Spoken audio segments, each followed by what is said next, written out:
नहीं देगी, गर्त में ले जाएगी। और ये आज से नहीं है।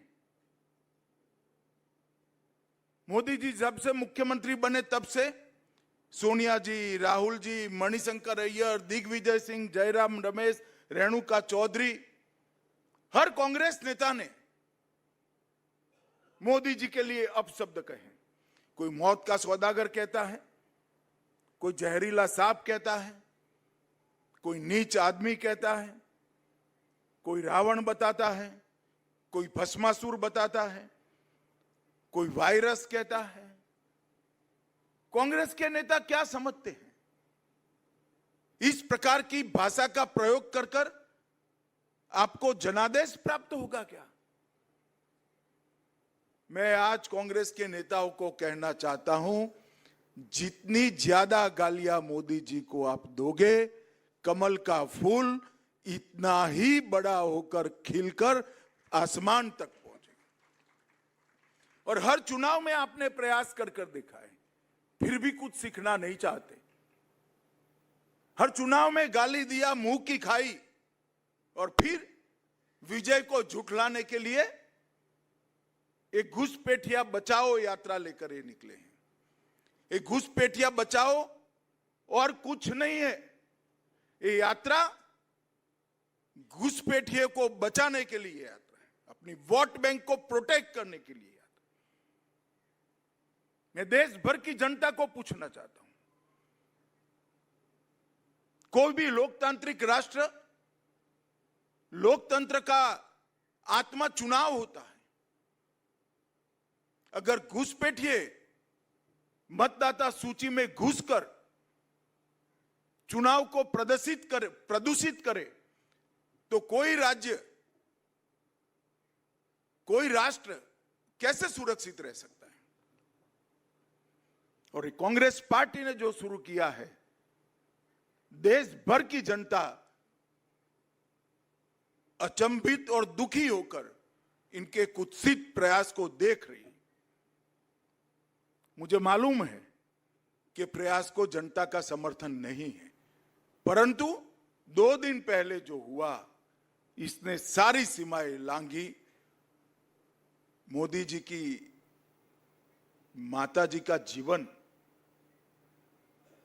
एक गरीब घर में अपने सभी संतानों को संस्कारित कर कर ऐसे स्तर पर पहुंचा जाए कि बेटा विश्व का नेता बने, ऐसे जीवन को अपशब्दों से बोलना,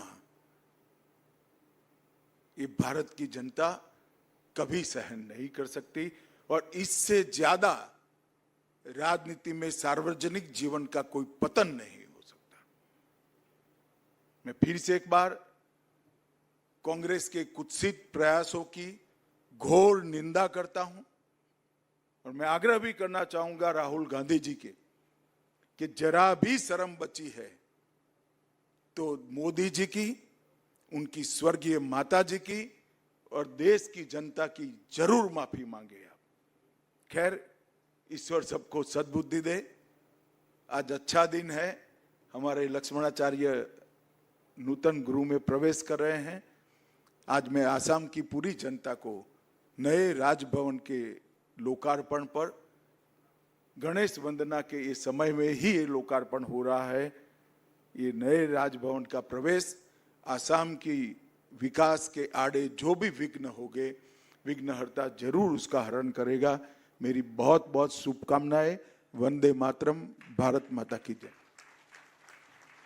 तो असम के गुवाहाटी में आप गृह मंत्री अमित शाह को बोलते हुए सुन रहे थे, जहां पर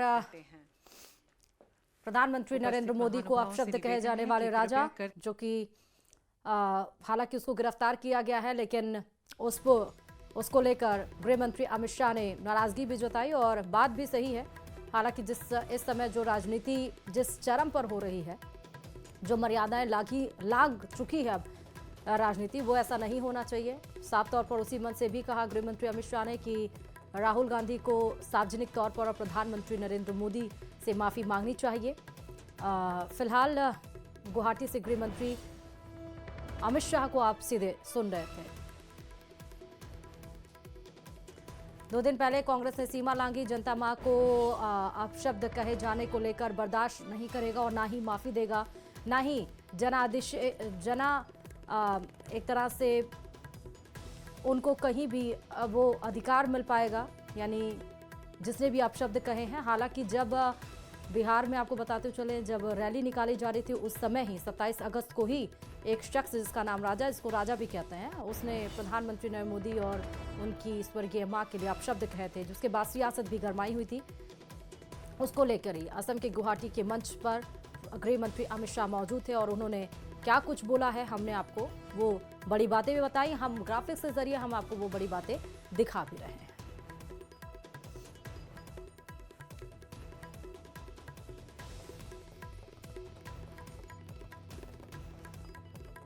गृह मंत्री अमित शाह ने कहा, राहुल ने घृणा की राजनीति की शुरुआत की, मुद्दा विहीन राजनीति राहुल गांधी कर रहे हैं। हर कांग्रेस नेता ने पीएम मोदी के लिए